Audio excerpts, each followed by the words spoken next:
Imagine, if you will, a river cloaked in a thick silver mist.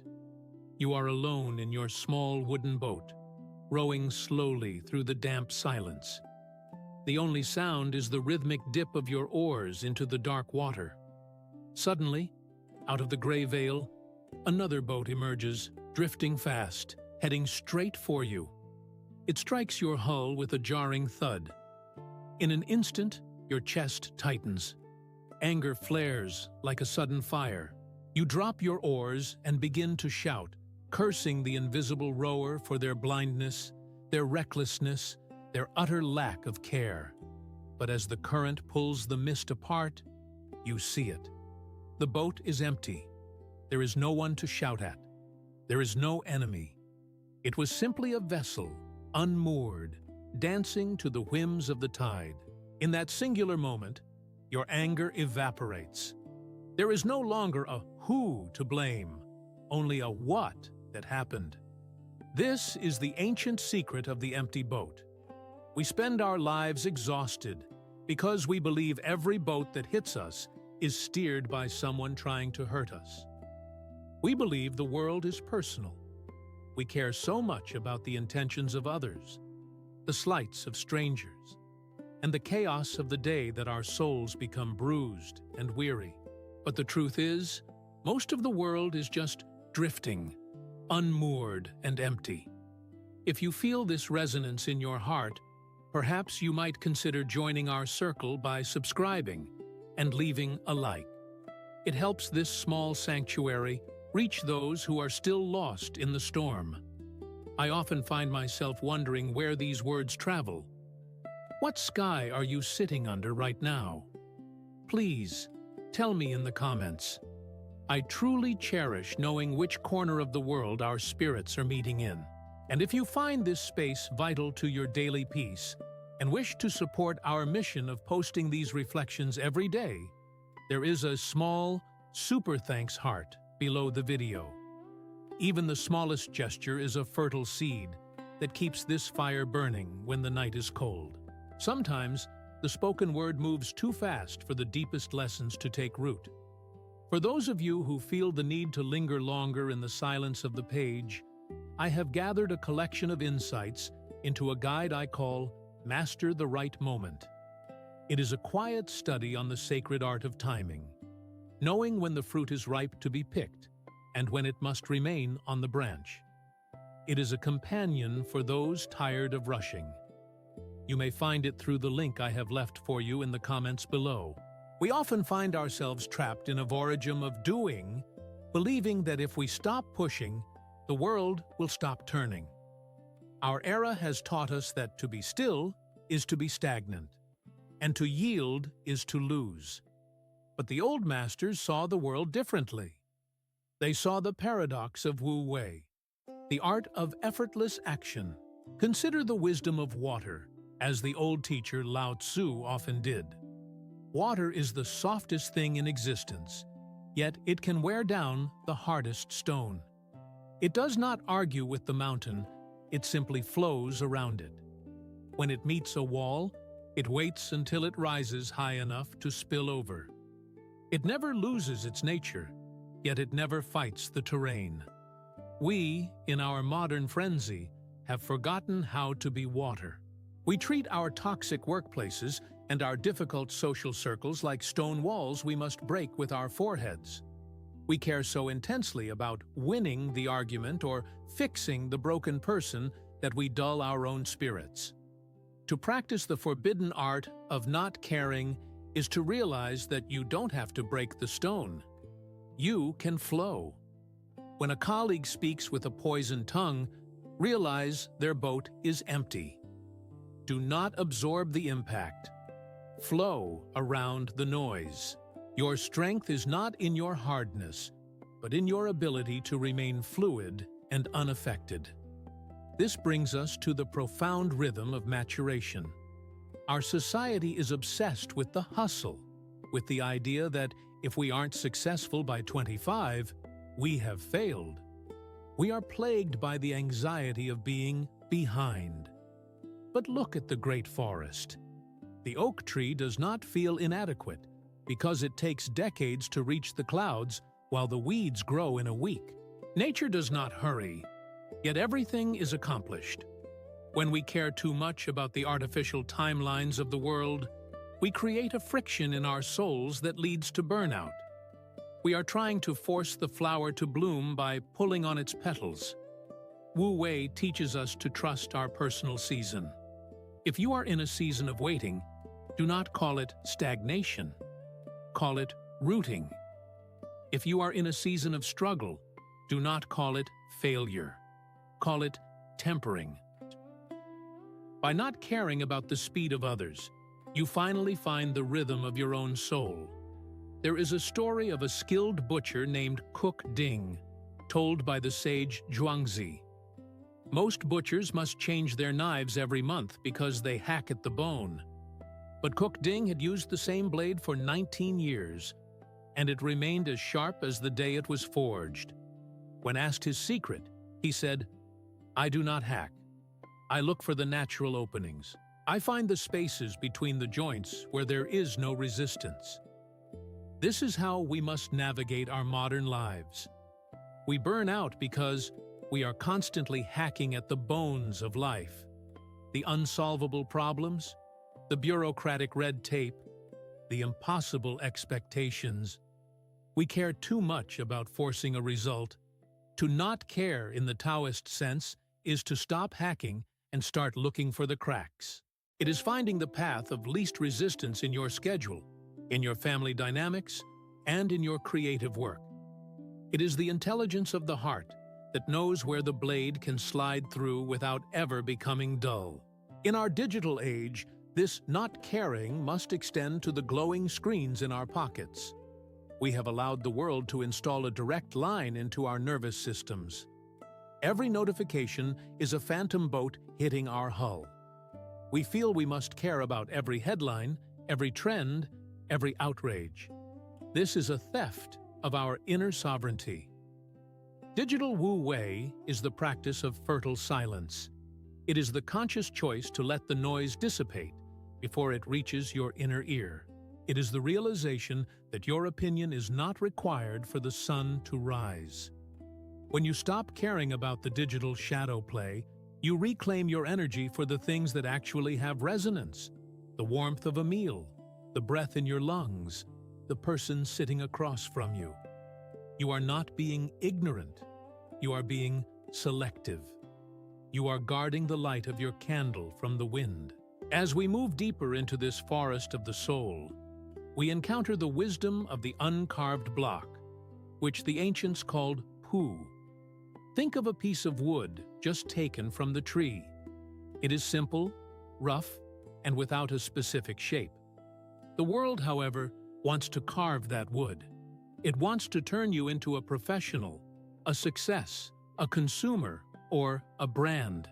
From the moment we are born, society begins to chisel away at our natural simplicity, telling us that who we are is not enough, that we must be someone. The agony of the modern soul is the weight of these masks.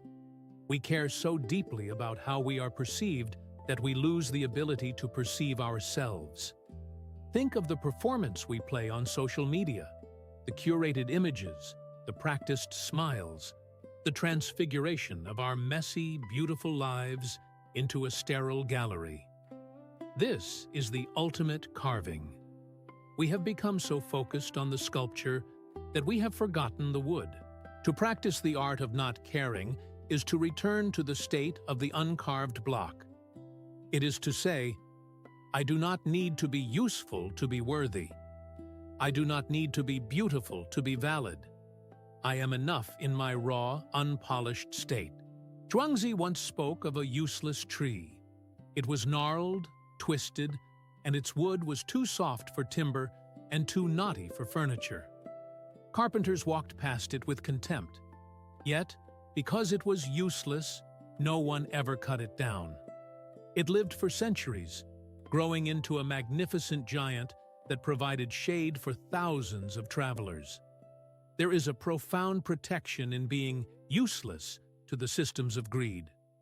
When we care too much about being productive or marketable, we invite the axe. We turn our hobbies into side hustles and our rest into optimization. But when you embrace your own uselessness, the parts of you that exist just for the joy of existing, you become untouchable. Your soul is no longer a commodity to be bought and sold. You become like that ancient tree, rooted in a peace that the world cannot understand. This leads us to the fecundity of the empty cup. We live in a time where everyone feels they must be an expert. We care so much about being right and being informed that our minds become cluttered with the debris of 1,000 opinions. But a cup that is full of stale tea cannot receive fresh water. The sage knows that true wisdom is not the accumulation of facts, but the shedding of certainties. Intellectual humility is the art of not caring if you look smart. Sacred. It is the freedom of saying, "I don't know," in the middle of a heated debate. When you stop caring about winning the intellectual battle, you suddenly have the space to actually listen. You become a fertile silence where new ideas can actually grow. You are no longer a soldier defending a fortress of beliefs. You are a traveler exploring a vast, mysterious world. This path we walk together leads us now to a deeper clearing in the forest of the soul, a place where the noise of the world begins to lose its grip on our hearts. We have spoken of flowing like water and returning to our natural, uncarved state. But how do we maintain this peace when the storm of life refuses to subside? This brings us to the profound realization of our own internal sovereignty, what the ancients called becoming an empty vessel. Imagine a great wooden wheel of a chariot rolling over a rugged, stone-filled road. The outer rim of the wheel is in a state of constant, frantic motion. It strikes the dirt, it grinds against the rocks, it feels every bump and jar of the journey. This outer rim is our external life, our bills, our deadlines, the opinions of our neighbors, the shifting tides of the news. If we live entirely on the rim of the wheel, we are perpetually exhausted, tossed about by every pebble on the path. But the old master Lao Tzu reminds us that the usefulness of the wheel lies in its center, the hollow space of the hub where the axle sits. In that center, there is no spinning. There is only stillness. Our shared modern tragedy is that we have forgotten how to reside in our own hub. We have let our consciousness migrate to the rim, where we are easily bruised. We care so much about the spinning that we lose our center. To reclaim your sovereignty, you must cultivate a silence fertile, an inner sanctuary that remains unshakable even when the external world is in chaos. Think of those mornings when you are jolted awake by the shrill cry of your phone, and immediately your mind begins to spin with the demands of the day. In that moment, you have left your hub. To practice the art of not caring is to intentionally return to the center. It is to breathe and realize that while the wheel must turn to move through life, the you that watches does not have to turn with it. You can be in the office, surrounded by the frenetico energy of a high-stakes meeting, and yet remain the still point at the center of the storm. This inner stillness is often threatened by the most subtle of poisons, the hunger for praise. We are social creatures, and we have been conditioned to believe that our value is a reflection of the light in other people's eyes. But as the sage Chuang Tzu warned us, he who is dependent on the applause of the world is a prisoner of 1,000 masters. When we care too much about being liked or validated, we hand the keys of our internal kingdom to strangers. We become like a kite, dancing only when the wind of public opinion blows. If the wind dies down, or if it turns into a gale of criticism, we crash. Consider how often we check for that resonance of approval on our screens. The likes, the comments, the digital nods. Each one is a tiny thread that binds us. To not care is to cut those threads. It is to learn to receive a compliment, like a gentle breeze that passes through a screen door. It feels pleasant, but it does not move the house. And when the breeze turns cold with criticism, it passes through just the same, leaving the foundation untouched. You are not a statue that can be chipped away by words. You are the vast, open space in which words arise and dissipate. This requires us to soften our gaze. We have been trained to look at our problems through a microscope, making every minor crisis seem like a world-ending event. When a project fails or a social interaction goes awkwardly, our anxiety magnifies it until it fills our entire field of vision. The masters of the Tao encourage us to look through the other end of the telescope, the cosmic perspective. When the weight of the now feels unbearable, ask the stars for their opinion. Will this mistake matter in 100 years? In 1,000?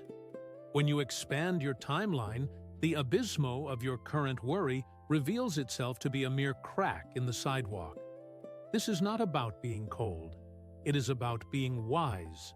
It is the realization that most of what we care about is actually an illusion of urgency created by a world that profits from our panic.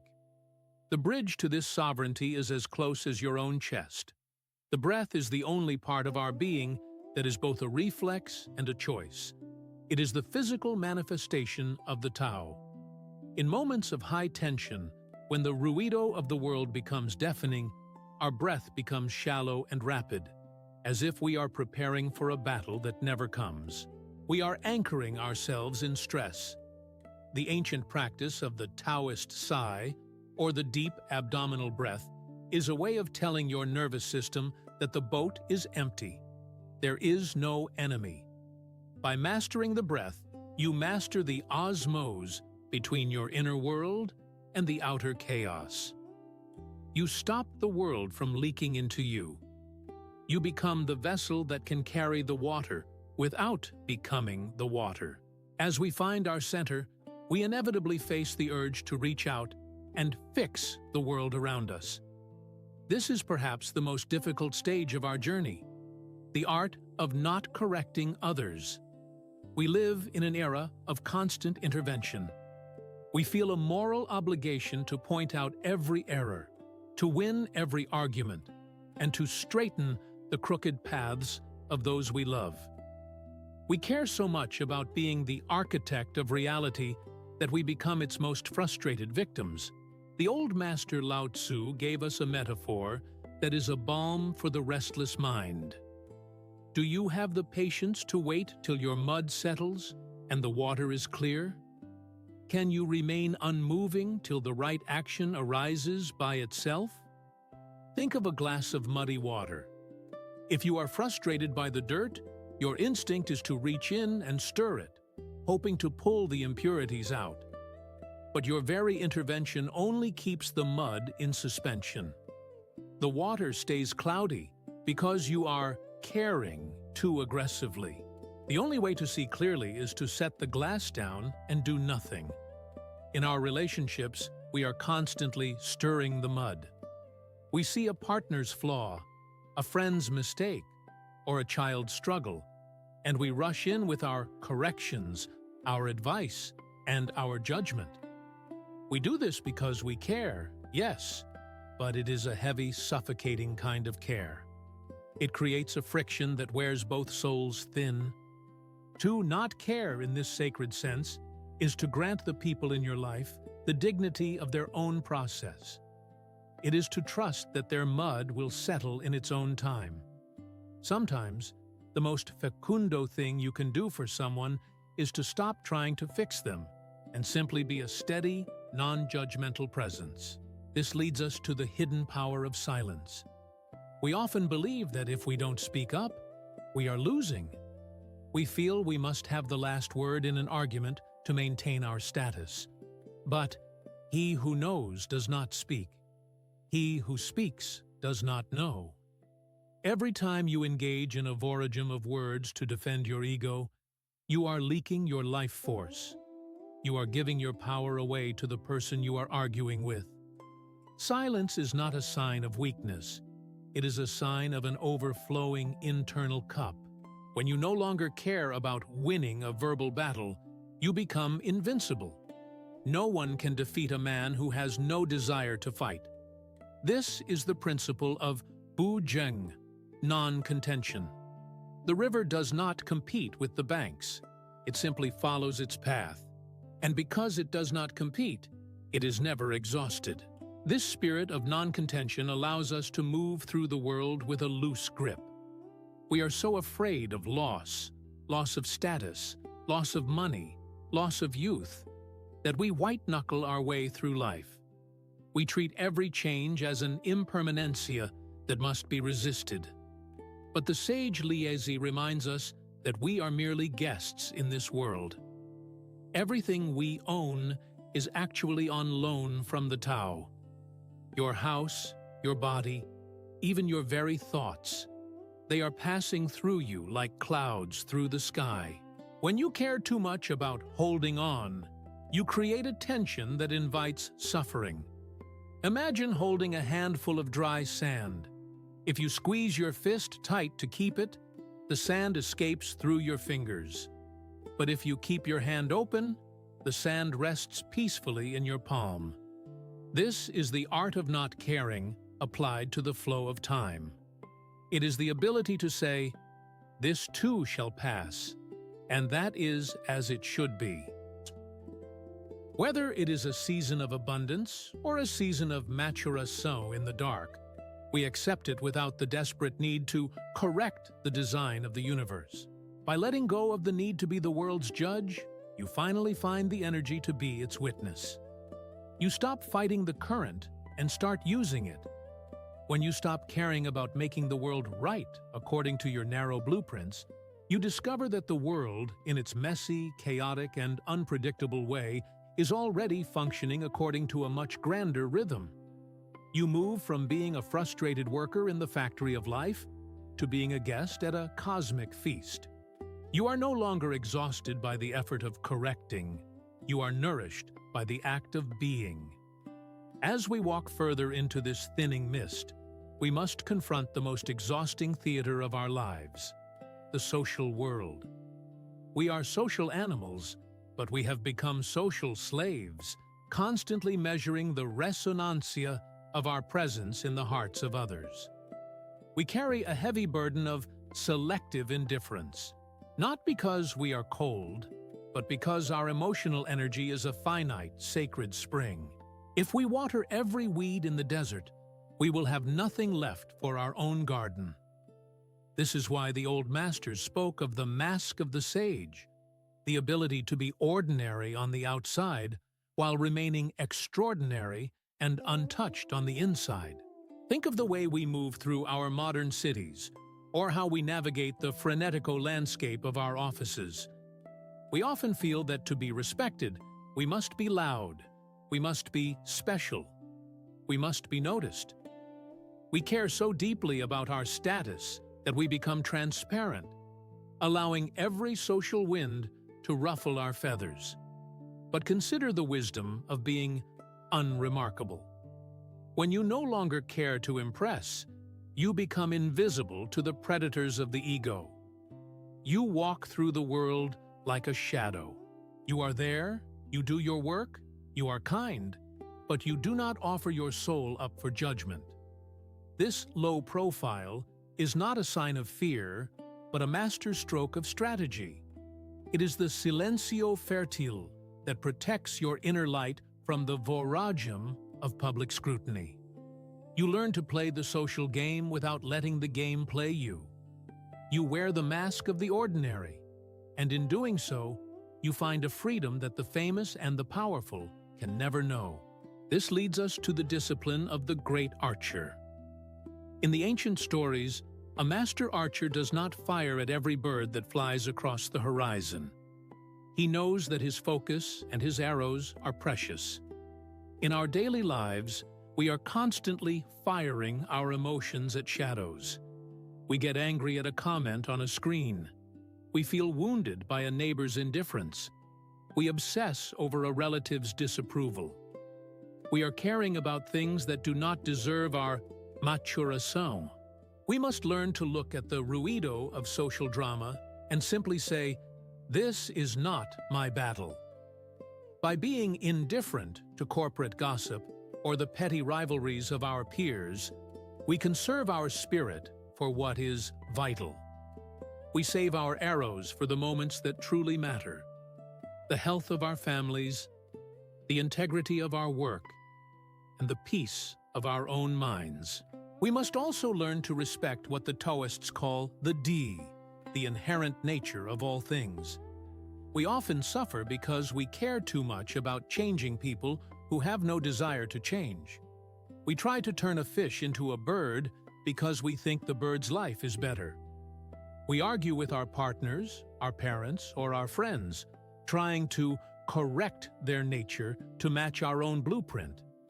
But the sage knows that a pine tree is a pine tree, and a willow is a willow. Neither is wrong. When you stop caring about improving others and start accepting their dai, a great weight falls from your shoulders. You stop being a gardener who tries to make roses grow in the snow. You realize that their path is theirs to walk, and your indifference to their choices is actually the highest form of respect. It is the realization that you are not the author of their story. Now, let us lift our eyes from the ground and look toward the abysmo of the night sky. To truly master the art of not caring, we must embrace the infinite perspective. Most of our anxieties are small knowledge, the kind of knowledge that obsesses over the minute details of a single day. But small knowledge cannot compare with great knowledge, as Zhuangzi told us through the story of the frog in the well. The frog thought the circle of sky above him was the entire universe, and he cared deeply about the puddles in his hole.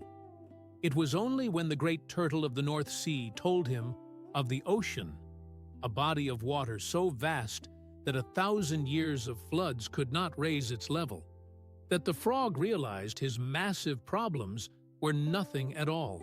When you feel the frenetico pressure of life closing in on you, go outside and look at the stars.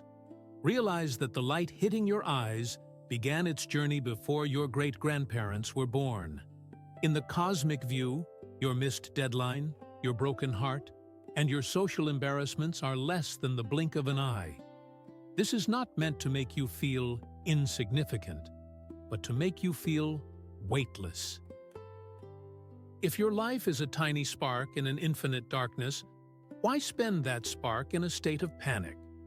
This transfiguration of perspective allows you to see your troubles as they truly are, passing clouds in a vast, eternal sky. You stop caring about the urgency of the world because you have touched the permanencia of the universe.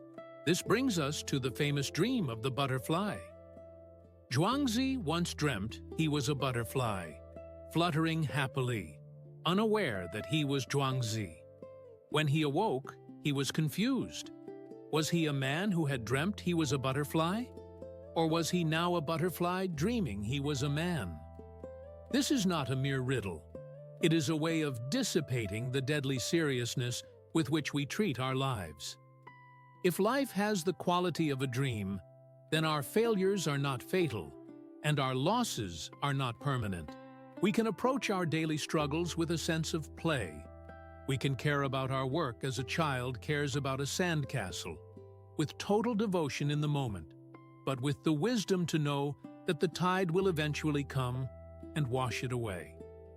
When you stop caring about life as a final exam and start seeing it as a cosmic dance, the ruido of anxiety turns into the music of existence.